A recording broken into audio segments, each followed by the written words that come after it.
FORA.tv. The world is thinking. Yes, I mean, some people often think that if you're an atheist, you don't believe in God, then you can't have a morality, and there's no foundation to morality, and morality is in question, and so forth. And so they're worried that, you know, if God is dead, then morality is going to go with him. And I think that's, you were saying earlier, you don't agree with that.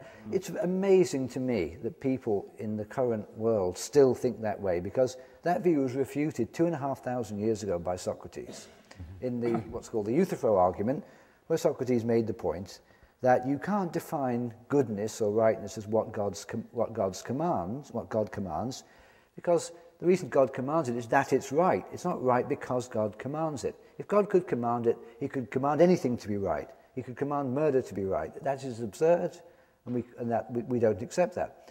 So God cannot be the foundation of morality in that sense. He can't issue from God's commands. Also, there's a secondary problem. Even if that were possible, there's an epistemological difficulty. How do you know what God's commands are? How do you find out? The only answer is you go to certain sacred texts which are interpreted by certain appointed individuals, priests and so forth, theologians, and they tell you what God's commands are as read through those texts. That's a very fallible procedure. Even for a theist, that's a very fallible procedure. Of course, when we read the Bible, we apply our own morality to it to decide which things we're going to select from the Bible. And some of it's very antiquated, and we think, well, we're not going to accept that. Morality has its foundation in just ordinary human reason. It's nothing spectacular. It's things like knowing that it's right to keep your promises, to repay your debts, to not cause harm. It's right to make people happy and produce well-being in people. It's all pretty self-evident and common sense, and that's the foundation of morality. There's no threat from atheism to morality at all.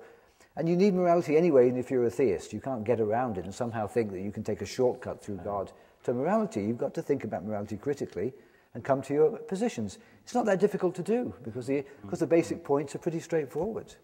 Is morality self-evident? Yeah, well, I agree with nearly all of that. And I'm not sure that I hardly disagree at all. Let me put it this way. The book of Exodus in the Hebrew Scriptures describes God's issuing 10 commandments. Now, the obvious way to look at that text is you've got God who intervenes, tells the people of Israel, these are the rules you should live by. There's another way of looking at it, which I think is actually probably does better justice to the text than the drift of the book of Exodus taken as a whole, and it's this, that a people that does not organize their own human relationships along these lines is going to be worshipping false gods.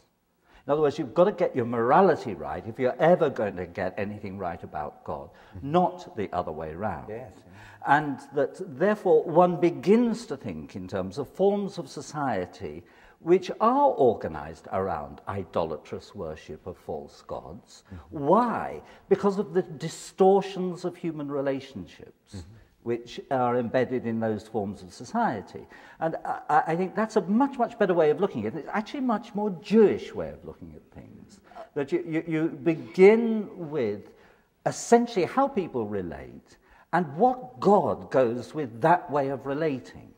And I think that that's really what the book of Exodus and the so-called Ten Commandments is about, not about a God voluntaristically imposing a will upon a people and telling them how to behave, as if that voice could become a moral authority for human beings. I agree with you, you see, in that way. I think one just has to look at the whole business the other way around. Well, the only thing is I just don't see it as entailing atheistic conclusions.